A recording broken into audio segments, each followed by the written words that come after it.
کیسے زندگی، آؤ علماء سے پوچھ لیں، آئے جو مشکل پیش کوئی، آؤ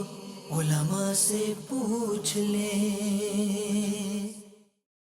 الحمدللہ رب العالمین والصلاة والسلام علی سید الانبیاء والمرسلین، اما بعد فاعوذ باللہ من الشیطان الرجیم، بسم اللہ الرحمن الرحیم۔ الصلاة والسلام علیک یا رسول اللہ وعلی آلک واصحابک یا حبیب اللہ، الصلاة والسلام علیک یا نبی اللہ وعلی آلک واصحابک یا نور اللہ۔ مدنی چینل کے ناظرین، دارالفتہ اہل سنت کے سلسلے میں ایک مرتبہ آپ کو پھر مرحبا کہتے ہیں۔ نبی رحمت شفیع امت صلی اللہ تعالی علیہ وآلہ وسلم نے ارشاد فرمایا، جس نے مجھ پر ایک بار درود پاک پڑھا، اللہ تبارک و تعالی اس پر 10 رحمتیں نازل فرماتا ہے،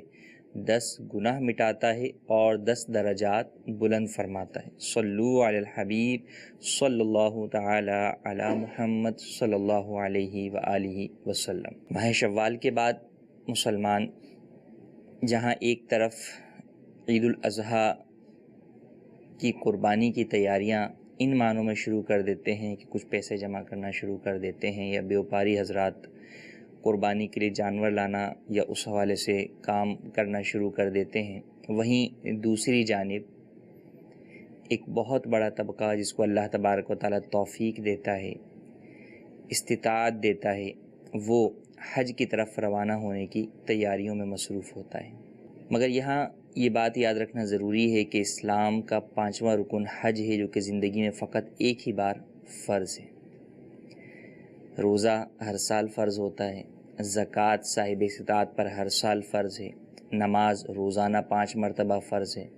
لیکن حج ایک ایسا اسلامی رکن ہے جو کہ زندگی میں فقط ایک مرتبہ صاحب استطاعت کے اوپر دیگر شرائط پائی جائیں تو فرض ہوتا ہے، اور پھر بندہ دور دراز کا سفر کر کے وہاں پر جاتا ہے، اور مختلف مقامات پر حج کے اراکین کو ادا کیا جاتا ہے۔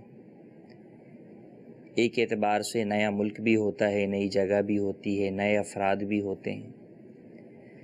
تو اور پھر حج کے اپنے مسائل دوسری جگہ پر۔ تو اگر حج کے مسائل سے واقفیت نہ ہو تو کئی مقامات پر انسان غلطیاں کر بیٹھتا ہے۔ تو شریعت مطہرہ نے جو ایک بہترین اصول دیا ہے کہ علم کا حاصل کرنا ہر مسلمان پر فرض ہے، وہ کون سا علم؟ وہ علم کہ جس کی اس کو ضرورت اور حاجت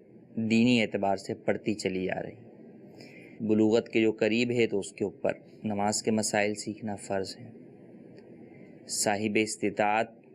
کوئی شخص جو ہے وہ ہو گیا ہے تو اب اس کے اوپر پتہ ہے کہ 1 سال کے بعد مجھ پر زکوٰۃ لازم ہوگی، تو اب زکوٰۃ کے مسائل سیکھے گا۔ بالغ ہونے کے بعد پہلا رمضان جب قریب آنے لگا ہے تو اس کے اوپر روزے کے مسائل سیکھنا فرض ہے۔ تو یوں ہی جب شخص صاحب استطاعت ہو گیا، حج پر جا رہا ہے یا نفلی حج کرنے جا رہا ہے یا حج بدل کرنے جا رہا ہے، تو ان تمام ہی صورتوں میں اس کے اوپر یہاں پر اس وقت حج کے مسائل سیکھنا فرض ہے، تاکہ حج جیسی اہم ترین عبادت کو غلطیوں سے پاک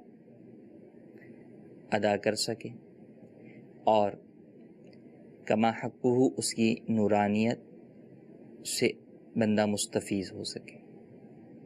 الحمدللہ عز و جل دعوت اسلامی کے تحت مختلف شہروں کے اندر حج تربیتی اجتماع ہوتے ہیں،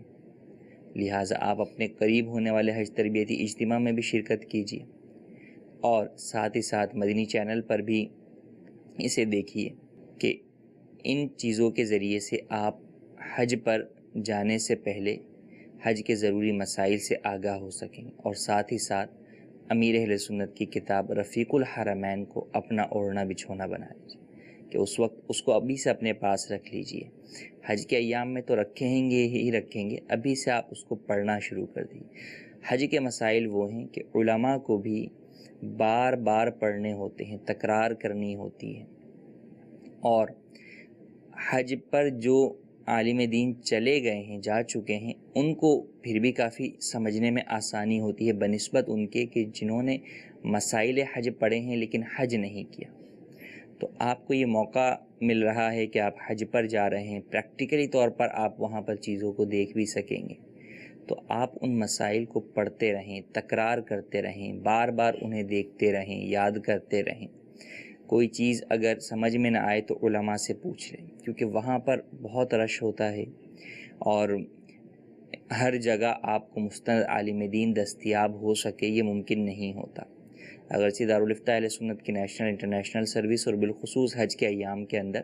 عرب کی سروس کا آغاز کر دیا جاتا ہے، عرب میں فون سروس کا آغاز کر دیا جاتا ہے، لیکن اس کے باوجود بھی لاکھوں لوگ ہیں، کال آپ کی ملے یا نہ ملے، وہ موقع ایسا ہو کہ آپ نے اس وقت کوئی رکن ادا کرنا ہو،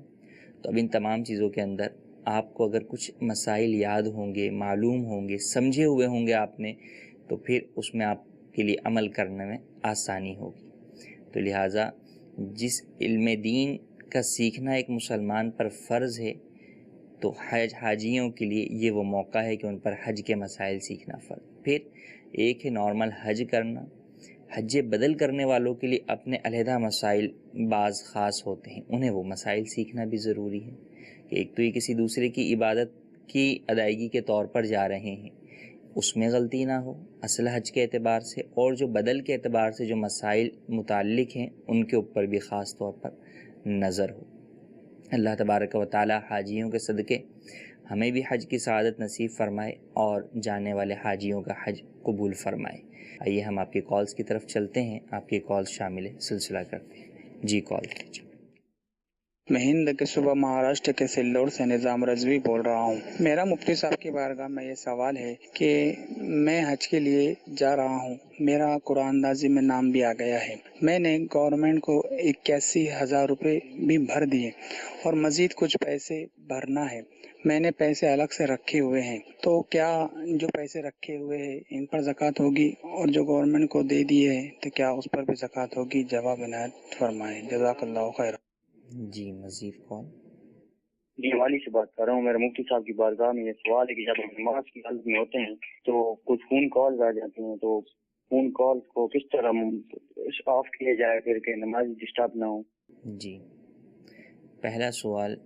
کہ حج کے لیے رقم جمع کروا دی ہے گورنمنٹ میں، تو اب کیا اس پر زکوٰۃ ہوگی یا نہیں، نمبر 1، اور نمبر 2 جو رقم مزید آگے جمع کروانی ہے اس پر زکوٰۃ ہوگی یا نہیں۔ اگر آپ کا نام کنفرم ہو گیا ہے اور آپ حج کی رقم جمع کروا چکے ہیں اور ابھی آپ پر اس کی ادائیگی اتنی ہی لازم تھی جتنی آپ جمع کروا چکے ہیں، تو یہ رقم جب آپ نے جمع کروا دی تو آپ کی ملکیت سے نکل گئی۔ اب اس کے اوپر تو زکوٰۃ لازم نہیں ہوگی جب کہ آپ کا جو سال زکوٰۃ کا پورا ہو رہا ہے یہ رقم جمع کروانے کے بعد جو ہے وہ پورا ہوا ہو، اور فقط رقم جمع کروانے کے بعد نہیں بلکہ ایکچولی جب آپ کا نام کنفرم ہو گیا اس وقت، کیونکہ ابتداءً ہمارے ملک کے اندر بھی رقم جمع کر لی جاتی ہے، لیکن پھر قرآن اندازی کے بعد سلیکشن ہوتی ہے، جس کا نام آتا ہے اس کا جو ہے وہ کنفرم ہو جاتا ہے اور بقیہ افراد کی رقم واپس ہوتی ہے۔ تو اس پیریڈ میں جب تک کنفرم نہیں ہوا ایکچولی وہ آپ کی رقم ہی ہے، آپ کو زکوٰۃ اس پر دینی ہوگی۔ کنفرم ہونے کے بعد اگر آپ کے زکوٰۃ کا سال پورا ہوتا ہے تو جو رقم جمع ہو گئی اس پر زکوٰۃ نہیں ہے۔ ہاں جو رقم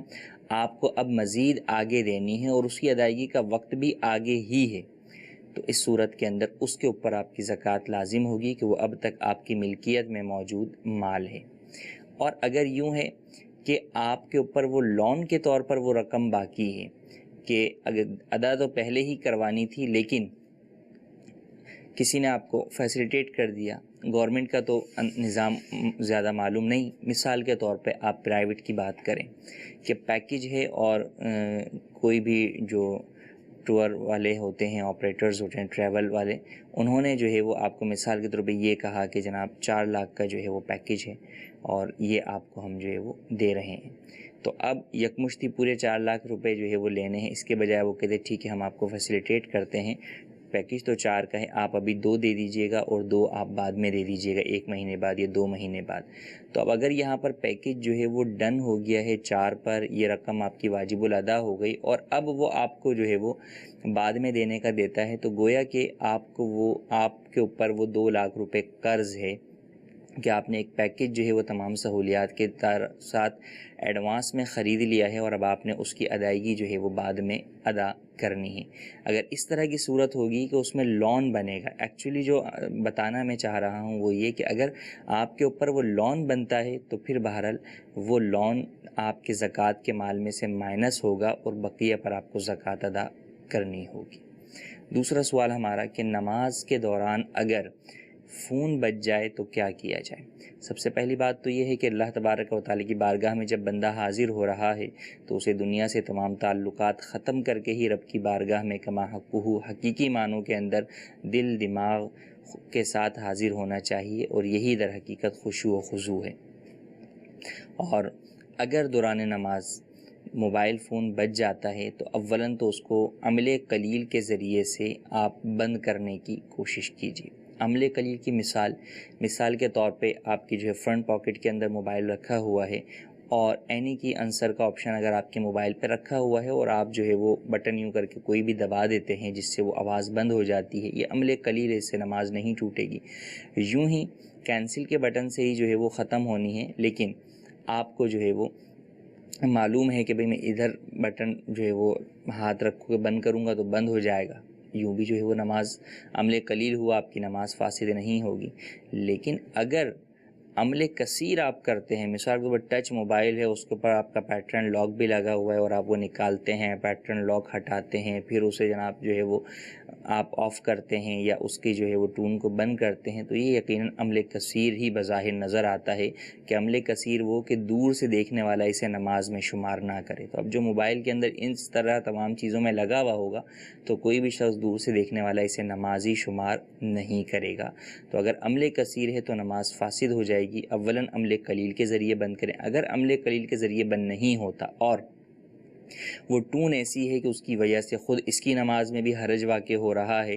اور دیگر مسلمانوں کی بھی نمازوں میں حرج واقع ہو رہا ہے، بہت تیز جو ہے یا بدقسمتی سے گانے کی کوئی ٹون لگی ہوئی ہے مسجد کے اندر وہ بچ رہی ہے، دیگر نمازیوں کی نماز میں بھی خلل واقع ہو رہا ہے، تو پھر اس صورت کے اندر نماز توڑنے کا بھی اسے اجازت ہے کہ نماز توڑ کر یہ بند کرے تاکہ اپنی نماز اور دوسروں کی نماز کے خشوع و خضوع کو قائم رکھا جا سکے۔ جی مزید کون سا؟ مفتی صاحب کی بارگاہ میں سوال عرض یہ ہے کہ کچھ لوگوں کے پاس اتنا مال ہوتا ہے کہ وہ پرائیویٹ میں زیادہ وہ دے کر حج کر سکتے ہیں اسی سال، لیکن پھر بھی وہ جو سرکار کی طرف سے کم کرایے میں ہوتا ہے اس میں 3-4 سال تک فارم بھرتے ہیں اور اپنی حج میں تاخیر کرتے ہیں، تو کیا ایسا کرنا جائز ہے؟ برائے کرم ارشاد فرما دیجیے۔ جی مزید کال۔ میرا نام حافظ محسن علی ہے۔ میرا مفتی صاحب سے ایک سوال ہے کہ جو بیرون ملک شراب کی کمائی کرتے ہیں، کیا اس کمائی سے حج کرنا جائز ہے یا ناجائز ہے؟ کیا ان پیسوں پہ حج قبول ہو جائے گا؟ اور اس کمائی سے اگر مسجد میں دیے جائیں یا اس کمائی سے امام کو تنخواہ دی جائے، کیا جیبی لینا جائز ہے یا ناجائز ہے؟ جی مزید کال۔ میں ہند کے شہر گجرات سورت سے ظفر اشرف عرض کر رہا ہوں۔ میرا سوال ہے، اگر کوئی شوہر اپنے بیوی بچوں کو ناحق پریشان کرتا ہو، ان کی ضروریات کی چیزیں بھی انہیں مہیا نہ کرتا ہو، اب اس صورت میں اگر بیوی اپنے بچوں کے لیے اور خود کی ضروریات کی چیزوں کے لیے اپنے شوہر کی جیب سے بغیر اجازت کے پیسے نکالے تو کیا یہ جائز ہے؟ اگر وہ بنا پوچھے اپنے شوہر کے جیب سے پیسے نکالے تو کیا وہ گنہگار ہوں گی؟ برائے کرم رہنمائی فرمائیں۔ جی پہلا سوال بہت امپورٹنٹ ہے ہمارے ہاں، اگر آپ اس چیز کی طرف غور کریں کہ واقعی ایسا ہے کہ لوگ یہ چاہتے ہیں کہ کم پیسوں کے اندر حج ہو جائے، اور اگر نہیں گورنمنٹ کے اس اسکیم میں نام آتا تو وہ اگلے سال آئندہ سال مزید وہ کہتے ہیں کہ جناب ہم نے تو کوشش کی تھی لیکن نام نہیں نکلا، ہم کیا کریں، مجبور ہیں، اللہ تبارک و تعالیٰ ہماری نیتوں کو دیکھ رہا ہے۔ حالانکہ ان کے پاس اتنی استطاعت ہے کہ وہ حج کے لیے جا سکتے ہیں پرائیویٹ طریقے سے۔ اصل کیا ہے کہ حج کس پر فرض ہے؟ کیا گورنمنٹ اسکیم والے پر حج فرض ہے؟ ایسا نہیں، حج فرض ہے وَلِلَّهِ عَلَى النَّاسِ حِجُّ الْبَيْتِ مَنِ اسْتَطَاعَ إِلَيْهِ سَبِيلًا، کہ جس کو حج بیت اللہ کی طرف جانے کی استطاعت ہے اس کے اوپر حج فرض ہے۔ اب وہ استطاعت چاہے اس شخص کو گورنمنٹ پیکج کے اعتبار سے ہو جائے، یا وہ استطاعت اسے پرائیویٹ کے اعتبار سے ہو جائے، یا استطاعت اسے بزنس پیکج کے اعتبار سے ہو جائے، یا استطاعت اسے چارٹرڈ جو ہے وہ پلان کے ذریعے سے ہو جائے، الغرض جس ذریعے سے اسے استطاعت حاصل ہوگی اس پر حج فرض ہوگا۔ اگر کسی شخص کے پاس اتنا مال و دولت ہے کہ جناب وہ اپنا پلان جو ہے وہ چارٹرڈ کروا کر جا سکتا ہے، اور اس کے علاوہ دیگر جو ذرائع ہیں وہ دستیاب نہیں ہیں، لیکن یہ وہ کروا کے جا سکتا ہے، تو اب اس کے اوپر اسی طور پر جانا جو ہے وہ اس کے اوپر حج بہرحال اس وجہ سے بھی فرض ہو جائے گا کہ وہ صاحب استطاعت شمار ہوگا۔ تو لہٰذا اگر گورنمنٹ پیکج کے اندر نام نہیں آیا لیکن اس شخص کے پاس اتنی مالی استطاعت ہے کہ یہ پرائیویٹ پیکج سے جا سکتا ہے، تو اس کے اوپر حج فرض ہے، اس کے اوپر لازم ہے کہ پرائیویٹ پیکج سے جانے کی کوشش کریں۔ اگر پرائیویٹ نارمل پیکج میں جو ہے وہ نہیں بن رہا لیکن بہرحال یہ صاحب استطاعت ہے، یہ بزنس پیکج جو ہے وہ لے کر جا سکتا ہے، تو اب بھی اس کے اوپر حج فرض ہے۔ لہٰذا یہ اس کے لیے کوشش کرے اور حج کے اوپر جائے کہ حج میں تاخیر نہ کرے، کہ حدیث میں فرمایا کہ اس کے اوپر جو ہے وہ حج فرض ہو اور وہ حج نہ کرے تو چاہے وہ یہودی ہو کر مرے یا نصرانی ہو کر مرے، تو کتنی سخت وعید ہے۔ تو ہمیں یہ دیکھنا چاہیے کہ نبی کریم صلی اللہ تعالیٰ علیہ وآلہ وسلم نے کس قدر سخت وعید ارشاد فرمائی، تو کہیں ایسا نہ ہو، کیا پتہ کہ اگلے حج سے پہلے میں زندہ رہوں یا نہ رہوں، اور اگر وقت موت آ گیا اور میں نے جان بوجھ کر بلا عذر جو ہے وہ حج فرض کو ترک کیا ہے، تو کہیں ایسا نہ ہو کہ حضور کی وعید کا مستحق میں بن جاؤں اور ایمان کی دولت ہی چھن جائے۔ تو کیا دنیا کی دولت ایمان کی دولت سے بڑھ کر ہے جس کو بچانے کے لیے میں اپنی ایمان کی دولت کو داؤ پر لگا رہا ہوں؟ ہرگز ایسا نہیں ہے۔ ایک مسلمان کے لیے سب سے بڑھ کر نعمت ایمان کی دولت ہے۔ تو لہٰذا فقط گورنمنٹ پیکج پر ہی اکتفا نہ کریں، اگر آپ کے پاس استطاعت ہے تو بالکل آپ پرائیویٹ ذریعے سے بھی جائیں اور جانے کی کوشش کریں کہ استطاعت ہے تو آپ پر حج بہرحال فرض ہے۔ دوسرا سوال یہ بھی بہت اہم ہے کہ اللہ تبارک و تعالی پاک ہے اور پاک مال کو قبول فرماتا ہے۔ ان اللہ طیب لا یقبل الا طیبا، کہ اللہ پاک ہے اور پاک مال کو قبول فرماتا ہے، اور حج کیا کوئی بھی نیکی حرام مال سے قبول نہیں ہوتی، صدقہ بھی حرام مال کا قبول نہیں ہوتا، تو لہٰذا اور حج تو بالکل بھی قبول نہیں ہوتا، تو مال حرام سے حج پر جانا یہ ہرگز جائز نہیں ہے، بلکہ فرمایا کہ جو مال حرام سے حج کے لیے جاتا ہے جب وہ لبیک کہتا ہے تو غیب سے اس کو جواب ملتا ہے لا لبیک، تیری حاضری قبول نہیں۔ تو جب بھی جائیں پاک مال کے ساتھ جائیں، اسی لیے تو مسلمان کو یہ درس دیا گیا کہ وہ کمائے ہی پاک، کسب ہی حلال کا کرے، تاکہ اس کو کوئی بھی، کیونکہ مسلمان کے تو ہر کام جو ہے وہ عبادت کے اندر آ جاتا ہے اچھی نیتوں کے ساتھ، اور اس کے علاوہ بہت ساری چیزیں ہیں جن میں وہ مال خرچ کرتا ہے وہ عبادت کے کام ہیں، تو مسلمان کو تو حرام کمانے کی اجازت ہی نہیں ہے، حلال کمائے تاکہ آگے سب جگہوں کے اوپر حلال کا معاملہ ہی ہو، اس کی تمام عبادات کا تعلق اس حلال کے ساتھ ہی ہے، تو وہ عبادات بھی قبول ہوں۔ تو لہٰذا حرام مال سے نہ مسجد میں صدقہ دے سکتے ہیں، نہ زکوٰۃ دے سکتے ہیں، نہ صدقہ دے سکتے ہیں۔ اچھا کیوں؟ اس لیے کہ ایک تو وہ پاک نہیں، دوسرا یہ کہ حرام مال تو جس کا ہے اسے دینے کا حکم ہے، اس میں سے آپ صدقہ دے کے کس کو راضی کر رہے ہیں؟ مال میرا نکلتا ہے، آپ مجھے نہ دیں اور آپ میرے دوست کو جو ہے وہ جا کر دیتے رہیں، تو میں تو یہی کہوں گا نا کہ بھائی میرا مال نکلتا ہے مجھے واپس کریں، آپ مجھے دے نہیں رہے، اس میں سے کچھ پرسنٹیج اٹھا کے آپ میرے دوست کو دے رہے ہیں، تو اس سے میں خوش تھوڑی ہوں گا۔ تو یہی کہ جب بندوں کا مال نکلتا ہے وہ تو انہیں دینا ضروری ہے، آپ اللہ تبارک و تعالیٰ کی راہ میں دے رہے ہیں تو رب تعالیٰ اس سے راضی نہیں ہوگا، بلکہ جس بندے کا حق ہے اسی کو دینا ہوگا، اور جہاں پر بندوں کا حق اس سے متعلق نہیں ہے وہاں پہ صدقے کا حکم ہے، تو وہاں صدقہ پورا کرنے کا حکم ہے کہ جو حرام مال ہے، اسے سود کا مال ہے، ثواب کی نیت کے بغیر سارا صدقہ کرنا ہے۔ اب اگر کوئی شخص اس میں سے جو ہے وہ 2.5% زکوٰۃ کے طور پہ نکالتا ہے تو وہ کون سا احسان کر رہا ہے؟ اس پر تو لازم تھا کہ سارا صدقہ کرے، وہ تو 2.5% ادا کر رہا ہے، تو وہ تو الٹا گناہگار ہو رہا ہے۔ تو لہٰذا حرام مال کے جو احکامات ہیں ان کے اوپر عمل کر کے اپنے آپ کو انسان بری الذمہ کرے، اللہ عز و جل کی بارگاہ میں سچی توبہ بھی کرے اور اس حرام کاروبار سے بھی باز آئے۔ بیرون ملک میں رہنے والے کئی لوگ اس برے کام میں مبتلا ہیں کہ وہ شراب بیچتے ہیں، کہتے ہیں جناب ہم تو غیر مسلموں کو بیچتے ہیں۔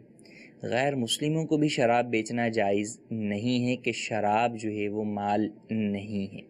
شریعت مطہرہ کے اندر یہ مال نہیں ہے، لہٰذا اس کی خرید و فروخت جائز مسلمان کے لیے نہیں ہے اگرچہ وہ غیر مسلم کو بیچ رہا ہو۔ اچھا، بعض لوگ پھر اس وجہ سے بیچتے ہیں کہ جناب ہم شراب کی شاپ نہیں چلا رہے، ایکچولی ہم گروسری کی شاپ چلا رہے ہیں، لیکن اس میں یہ رکھنا ضروری ہے ورنہ گاہک نہیں آتے۔ یہ بھی عذر شرعاً قابل قبول نہیں ہے آپ کے لیے۔ بہرحال وہ ناپاک نجس چیز خریدنا بیچنا ہرگز جائز نہیں، بلکہ اٹھانا بھی جائز نہیں۔ جو لوگ اس طرح کی جگہوں پر کام کرتے ہیں ان کے ذمے ہیں کہ جناب وہ اسے اٹھاتے ہیں، تو ان کے لیے اٹھانا بھی جائز نہیں کہ حدیث پاک کے اندر شراب سے متعلق 10 افراد پر لعنت کی گئی، اس کے اندر بیچنے والا، خریدنے والا، اٹھانے والا، جس کے لیے اٹھائی گئی، ان تمام کے اوپر جو ہے وہ لعنت کی گئی۔ تو لہٰذا اس چیز سے بچنا ضروری ہے، اور حرام مال سے ہرگز نہ حج قبول ہوگا، نہ کوئی صدقہ، نہ ہی کوئی نفل قبول ہوگا۔ تو لہٰذا اولاً تو یہ جتنا حرام مال ہے شراب کا، اس کو صدقہ کریں، اللہ کی بارگاہ میں سچی توبہ کریں، حلال مال سے حج پر جائیں، نمبر 1۔ نمبر 2، یہ سوال انہوں نے کیا کہ امام کو اگر اس سے تنخواہ دیتے ہیں تو کیا حکم؟ اب اس میں یہ ہے کہ اگر مثال کے طور پہ کمیٹی کا کوئی فرد ہے یا ویسے کوئی فرد ہے جو کہ مسجد کے اندر چندہ دیتا ہے، یا اس نے امام کی تنخواہ اپنے ذمے لی ہوئی ہے لیکن یہ پتہ ہے کہ اس کا کام جو ہے وہ حرام کا ہے، شراب کا کام ہے، تو اگر اس کا حلال حرام دونوں طرح کا کام ہے اور اب وہ جو رقم دے رہا ہے اس کے بارے میں یہ معلوم نہیں کہ یہ رقم حرام والی ہے یا حلال والی، مکس اس کی آمدن ہے، حلال بھی آمدن ہے، تو ایسی صورت میں لینا تو اگرچہ جائز ہے، ہاں البتہ بچنا بہتر ہے۔ یہ جو اس طرح کے لوگ کام کرتے ہیں چاہے جائے کہ ان سے چندہ لیا جائے، ان سے تو بائیکاٹ کرنے کا اسلام حکم دیتا ہے تاکہ انہیں اس بات کا احساس ہو کہ ہم غلط کر رہے ہیں، تو لہٰذا ایسوں کو سمجھایا جائے، بتایا جائے کہ دیکھیں آپ تو یہ چیز جو ہے وہ غلط کر رہے ہیں، آپ اس چیز سے باز آئیں، ورنہ کم از کم اس بات کا تو ضرور ذہن دیا جائے کہ دیکھیں صدقہ اللہ تبارک و تعالیٰ پاک مال سے ہی قبول کرتا ہے، ناپاک مال سے قبول نہیں کرتا، لہٰذا اگر آپ نے صدقہ کرنا ہے تو آپ پاک مال سے ہی صدقہ کریں۔ ہاں اگر وہ پاک مال سے صدقہ دیتا ہے یا امام کی تنخواہ دیتا ہے تو ٹھیک ہے، اس کے لینے میں کوئی حرج نہیں ہے۔ ایک سوال یہ تھا کہ ناحق پریشان کرتا ہے شوہر یا باپ بچوں کو اور بیوی کو نفقہ نہیں دیتا، تو کیا بیوی اس کی اجازت کے بغیر اس کی جیب سے پیسے نکال سکتی ہے یا نہیں؟ اگر شوہر یا باپ پر اپنے نابالغ بچوں کا نفقہ ہے یا بالغ بچوں کے اندر لڑکیوں کا یا اپاہج بچوں کا نفقہ ہے، بیوی کا نفقہ ہے، ان کا جو نفقہ شرعی اعتبار سے مقرر ہے وہ بھی ادا نہیں کرتا، تو بالکل اس کے لیے بیوی کو اختیار ہے، اجازت ہے کہ وہ شوہر کی اجازت کے بغیر بھی اس کے مال میں سے اتنے نفقے کے لیے نکال سکتی ہیں۔ لیکن یہاں پر ایک بات دھیان میں رکھنا ضروری ہے کہ ہمارے ہاں نفقے کا معیار کیا ہے، اخراجات کا معیار کیا ہے، اور شریعت مطہرہ کے اندر منیمم کیا ہے۔ اس کے اندر بہت زیادہ جو ہے وہ لوگوں کے درمیان غلط فہمیاں ہیں۔ ہم اپنے اعتبار سے اپنا معیار بنا کے رکھتے ہیں کہ نہیں جناب ہمارا جو بچوں کا ابو ہے وہ شوہر ہے وہ جو ہے وہ بچوں کو لے کر پارک جائے، لہٰذا ہم پارک کے بھی پیسے اس کی جیب سے نکال لیں گے، وہ ہمیں آئس کریم کھلائے تو ہم آئس کریم کے پیسے بھی جیب سے نکال لیں گے، وہ ہمیں کھلونے دلائے تو ہو سکتا ہے کہ بیوی جو ہے وہ بچوں کے لیے کھلونے کے پیسے بھی جیب سے نکال لے، اور اس طرح کی کئی چیزیں۔ کیا یہ چیزیں اس نان نفقے میں آتی ہیں جو شوہر پر لازم ہیں، جو باپ پر لازم ہیں؟ ایسا نہیں ہے کہ تمام چیزیں ان لازمی نان نفقے میں آئیں، تو اگر اس طرح کی چیزوں کے لیے نکالتی ہیں تو اجازت نہیں ہے۔ تو پہلے یہ نہیں کہا جا رہا کہ یہ چیزیں شوہر نہ کرے یا یہ اس کی ذمہ داریوں میں سے نہیں ہیں، بہت ساری چیزیں شرعاً نہیں تو اخلاقاً لازم ہوتی ہیں، اخلاقاً نہیں تو مروتاً لازم ہوتی ہیں، اور وہ دو طرفہ ہوتی ہیں کہ کچھ چیزیں بچے باپ کے ساتھ اس طرح کی کر رہے ہوتے ہیں، باپ بچوں کے ساتھ کر رہا ہوتا ہے، بیوی شوہر کے ساتھ کر رہی ہوتی ہے، شوہر بیوی کے ساتھ کر رہا ہوتا ہے۔ اگر فقط شرعی اعتبار سے آپ بات کریں کہ جناب کتنا ہے کیا چیز ہے تو اس چیز میں ہو سکتا ہے دونوں افراد جو ہے وہ ڈیفرنٹ اوپینین کی طرف چلے جائیں گے اور پھر معاملہ بن نہیں سکے گا۔ اس کی آسان سی مثال یہ کہ جیسے ستر ہے، انسان کے جسم پہ جو لباس ہے وہ ضروری کتنا ہے، تو مرد کے لیے ناف سے لے کے گھٹنے تک کا حصہ ہے، لیکن کیا فقط آپ کو دنیا میں اتنے ہی حصے کا پہنا ہوا کوئی فرد جو ہے وہ لباس دکھائی دیتا ہے؟ نہیں، اس کے علاوہ بھی پہنتے ہیں، پورا بدن چھپا ہوا ہوتا ہے۔ تو اب کوئی کہے کہ نہیں لازم تو اتنا ہی ہے، میں اتنا ہی پہنوں گا، تو ایسا نہیں ہوتا کہ وہ اس سے زیادہ بھی پہنتا ہے۔ اخلاق، مروت، دیگر تمام چیزوں کے تقاضے اپنی جگہ پر موجود ہوتے ہیں۔ تو بہت ساری باتیں ہیں کہ جو چیزیں شوہر پر یا باپ پر کئی اعتبارات سے لازم ہوتی ہیں، لیکن جب وہ اس کے اوپر لازم اس کے اعتبار سے ہیں، جب یہاں پر دوسرے فرد کے اعتبار سے بات آئے گی کہ وہ اس کے مال میں سے کتنا لے سکتا ہے، تو بہرحال اس کی اپنی شرعی حدود و قیود ہیں جن کا پہلے جاننا ضروری ہے۔ نہیں جانیں گے تو پھر ہو سکتا ہے کہ وہ کام بھی جو ہے وہ کر بیٹھیں کہ جو اس شوہر کے اوپر لازم نہیں آتا، اور بیوی اس کے پیسے بھی اس کی جیب سے نکال رہی ہو، تو پھر اس کے لیے ایسا کرنا جائز نہیں ہوگا۔ تو اس کے اندر علماء سے مشاورت کے بعد ہی کوئی جو ہے وہ چیز کو متعین کیا جائے اور پھر اس پر عمل کیا جائے۔ اور بہرحال بہتر یہ ہے کہ ان معاملات کے اندر فی زمانہ اس طرح کی چیزیں اور زیادہ جھگڑوں کا، فساد کا باعث بن جاتی ہیں، تو اس میں خاندان کے بڑے افراد کو بٹھا کر شوہر کو یا بچوں کے باپ کو اس حوالے سے سمجھایا جائے۔ پھر نفقہ واجب جو ہے وہ نابالغ بچوں کا ہے، بالغ بچوں کا نہیں۔ بالغ کے اندر یا تو اپاہج یا لڑکیوں کا نفقہ باپ کے اوپر واجب ہوتا ہے۔ تو ان تمام باتوں کو پیش نظر رکھنا بہرحال ضروری ہے۔ جی مزید کال۔ مفتی صاحب سے میرا یہ سوال ہے، اسلامی بہن گھر میں نماز پڑھتی ہو اور موبائل کہیں رکھا ہے اور رنگ ٹون بجنا شروع ہو جائے تو کیا نماز توڑ کر رنگ ٹون بند کر دے یا نماز جاری رکھے؟ جی مزید کال۔ مفتی صاحب سے ایک سوال کی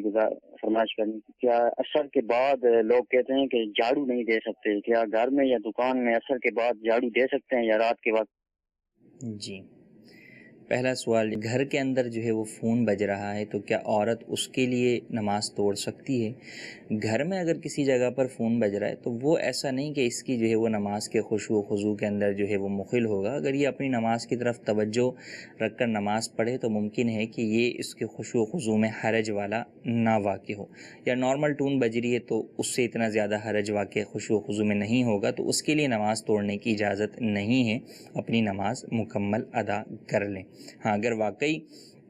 گھر میں بھی مثلا قریبی موبائل پڑا ہوا ہے اور اب اس میں سے گانے کی آوازیں آ رہی ہیں اور اب وہ نماز پڑھنا ہی جو ہے وہ مشکل ہو رہا ہے، تو پھر وہاں بھی توڑنے کی نماز اجازت ہوگی۔ سوال یہ کہ جھاڑو لگانا عصر کے بعد یا رات میں، تو شرعی اعتبار سے جائز ہے، اس میں حرج نہیں ہے۔ البتہ بعض چیزوں میں جو ہے وہ تنگ دستی کے اسباب میں جو ہے وہ لکھا ہوتا ہے، تو اس کے لیے امیر اہل سنت کا رسالہ تنگ دستی کے اسباب کا مطالعہ کر لیجیے۔ جی مزید کال۔ میرا سوال یہ ہے، جو بندہ دوسرے بندے کو عمرہ یا حج کراتا ہے، جس کو کراتا ہے اس کے اوپر قرض ہے، کیا وہ اس صورت میں وہ عمرہ یا حج کر سکتا ہے، یا اس پر فرض ہے کہ وہ قرضہ دیا ہے تو وہ حج یا عمرہ کرے؟ جی یہ سوال ہم شامل کرتے ہیں، پھر کچھ میسیجز کی طرف بھی چلتے ہیں۔ ایک ہے حج بدل کروانا، کہ اپنی طرف سے یا اپنے کسی مرحوم کی طرف سے آپ حج بدل کے لیے بھیجتے ہیں، اس میں تو کوئی حرج نہیں، سامنے والا مقروض بھی ہے جب بھی، کیونکہ وہ اپنا حج ادا کرنے نہیں جا رہا، کسی اور کا حج ادا کرنے جا رہا ہے، نمبر 1۔ نمبر 2 یہ کہ اسی کو حج پر بھیج رہے ہیں، اس کو اس کے حج کے لیے بھیج رہے ہیں کہ ٹھیک ہے آپ یہ پیسے لے کے جاؤ، اپنا حج کر لو، تو اس صورت کے اندر بھی عمومی طور پہ مالک نہیں بنایا جاتا، یعنی ان پیسوں کا اسے دیا نہیں جاتا کہ یہ پیسے تمہاری ملک ہیں، تم جو دل چاہے کرو، بلکہ یا تو اسے پیکج لے کر دے دیا جاتا ہے، یا اس سے پوچھ کر پیکج کے پیسے جمع کروا دیے جاتے ہیں، یا ٹکٹ جو ہے وہ حج کا لے کر دے دیا جاتا ہے۔ تو جب اسے مالک نہیں بنایا گیا، وہ اتنے مال کا مالک ہی نہیں ہوا، تو ایسی صورت کے اندر وہ حج پر جا سکتا ہے کہ اپنے مال سے نہیں جا رہا، وہ کسی اور کے مال سے جا رہا ہے۔ ہاں البتہ سفر کے آداب میں سے، اور خاص طور پر حج کے سفر کے آداب میں سے علماء نے یہ بیان کیا ہے کہ مقروض اجازت لے لے، قرض خاص ہے تو اس سے اجازت لے لے کہ بھئی مجھے کوئی حج پر بھیج رہا ہے تو لہٰذا میں حج پہ جا رہا ہوں، واپسی آ کر آپ کے جو ہے وہ پیسے میں ادا کروں گا، اور اگر خدا نخواستہ جو ہے وہ انتقال ہو گیا تو ٹھیک ہے، میرے یہ ورثہ ہیں، یہ میں جو ہے وہ میرا قرضہ ادا کریں گے، یوں ہی ورثہ کو لکھوا دے کہ بھی فلاں فلاں افراد کو میرا اتنا اتنا قرضہ جو ہے وہ ادا کرنا ہے، تو ان باتوں کا خیال رکھے، باقی وہ حج پر جا سکتا ہے۔ ایک سوال ہمارا پاس میسیجز کے اندر یہ ہے کہ کیا اسلامی بہنیں جاب کر سکتی ہیں؟ اسلامی بہن کے لیے بہتر تو یہی ہے کہ گھریلو کسب اختیار کرے، کوئی ایسا کسب اختیار کرے جو گھر میں بیٹھ کر ہی جو ہے وہ ہو سکتا ہو۔ ہاں، ضرورتاً وہ باہر کی نوکری بھی اختیار کر سکتی ہے، جبکہ شرعی اعتبار سے عورت کی جاب کی جو شرائط ہیں وہ پائی جائیں۔ وہ شرائط 5 ہیں، امام اہل سنت نے اپنے فتاوی میں ذکر فرمائی ہیں۔ نمبر 1 یہ کہ عورت کے باہر آنے جانے میں فتنے کا اندیشہ نہ ہو۔ نمبر 2 یہ کہ لباس وہ اتنا باریک نہ پہنے کہ بدن کی رنگت نظر آئے۔ نمبر 3 یہ کہ لباس اتنا ٹائٹ نہ ہو کہ بدن کی باڈی شیپ جو ہے وہ حیت ظاہر ہو۔ اور نمبر 4 یہ کہ لمحے بھر کے لیے آنے جانے میں یا وہاں کام کرنے میں غیر محرم کے ساتھ خلوت نہ ہو۔ اور نمبر 5 یہ کہ جو کام کرنے جا رہی ہے وہ کام بھی جائز ہو۔ تو اگر یہ تمام شرائط پائی جائیں تو اس صورت کے اندر اس کے لیے جاب کرنے کی اجازت ہے، پردے کی تمام رعایتوں کے ساتھ۔ ایک سوال یہ ہے کہ کیا مسجد کے پیسوں سے مسجد کے امام کو سیلری دینا درست ہے؟ جی ہاں، درست ہے۔ مسجد کے پیسوں میں سے ہی سیلری دی جاتی ہے۔ جو لوگ مسجد کو چندہ دیتے ہیں تو وہ انہیں یہ بات معلوم ہے کہ ان پیسوں سے جہاں مسجد کے دیگر اخراجات ہوتے ہیں وہیں انہی پیسوں سے مسجد کے امام، مؤذن، خادم وغیرہ کو سیلری بھی دی جاتی ہے، تو اس میں کوئی حرج نہیں ہے۔ ایک سوال یہ ہے کہ کیا منگل کے دن شادی کر سکتے ہیں؟ جی ہاں، منگل کے دن بھی شادی کر سکتے ہیں، اس میں شرعی اعتبار سے کوئی حرج نہیں ہے۔ ایک سوال یہ ہے کہ مفتی صاحب اگر کسی پر حج فرض ہو تو حج پہ جانا چاہیے اور اس کی جوان بیٹیاں ہوں تو پہلے حج کرے گا یا بیٹیوں کی شادی؟ یہ کئی لوگوں کو جو یہ عذر بیان کرتے ہوئے لوگ نظر آتے ہیں کہ جوان بیٹیاں ہیں، ان کی شادی کرنی ہے، لہٰذا پہلے حج نہیں، یہ بھی ہم پر فرض ہے۔ ٹھیک ہے، یہ بھی آپ کے اوپر حقوق کے اعتبار سے لازم ہے، لیکن بہرحال جو حج ہے وہ فوقیت رکھتا ہے، پہلے حج کی ادائیگی ضروری ہے۔ حج ادا کریں، انشاءاللہ عزوجل اس کی برکت سے بیٹیوں کی شادی بھی ہو جائے گی اور اچھی جگہ ہو جائے گی۔ ورنہ حدیث مبارک کا مفہوم ہے کہ اگر کسی شخص نے کسی دنیاوی کام کے لیے حج سے وہ رک گیا کہ فلاں کام مجھے کرنا ہے، گھر بنوانا ہے، بیٹیوں کی شادی کرنی ہے، تو وہ یہ دیکھے گا کہ لوگ حج پہ سے واپس آ جائیں گے لیکن اس کا کام مکمل نہیں ہوگا، اور یہ ہمیں نظر بھی آتا ہے، خود مشاہدات میں سے بھی ہے۔ تو بیٹیوں کی شادی نہ رشتے کا بھی معلوم، نہ ابھی جو ہے وہ کوئی اور چیز کا معلوم، تو لوگ روک کر بیٹھ جاتے ہیں، حج فرض سے رک جاتے ہیں۔ نقصان کیا ہوتا ہے کہ حج نہ کرنے کی وجہ سے برکت تو آنی نہیں ہے، الٹا اور زیادہ نقصان ہوتا ہے کہ بچیوں کے رشتے نہیں آتے، یا رشتے آ جاتے ہیں تو آگے پھر گھر نہیں بستے۔ تو لہٰذا جو اللہ تبارک و تعالیٰ کے حقوق ہیں ان کو بھی ادا کریں، حقوق العباد کو بھی شریعت مطہرہ کے مطابق ادا کریں۔ تو اگر حج فرض کا موقع آ گیا تو پہلے جس کا موقع آ گیا آپ اسے ادا کریں۔ ہاں، حج کے ایام سے پہلے بیٹی کی شادی آ گئی، ٹھیک ہے، آپ شادی کرتے، لیکن جب حج کے ایام آ گئے، یعنی جن ایام میں آپ کے ملک سے فارم بھرے جاتے ہیں وہ ایام آ گئے، تو اب آپ پر حج فرض ہے، آپ پہلے حج فرض ادا کیجیے۔ اللہ تبارک و تعالیٰ سے دعا ہے کہ جو سنا اسے یاد رکھنے، اس پر عمل کرنے، اسے دوسروں تک پہنچانے کی سعادت نصیب فرمائے۔ آمین بجاہ النبی الامین۔ صلو علی الحبیب صلی اللہ تعالی علی محمد صلی اللہ علیہ وسلم۔ گزارے کیسے زندگی، آؤ علماء سے پوچھ لیں، آئے جو مشکل پیش کوئی، آؤ علماء سے پوچھ لیں۔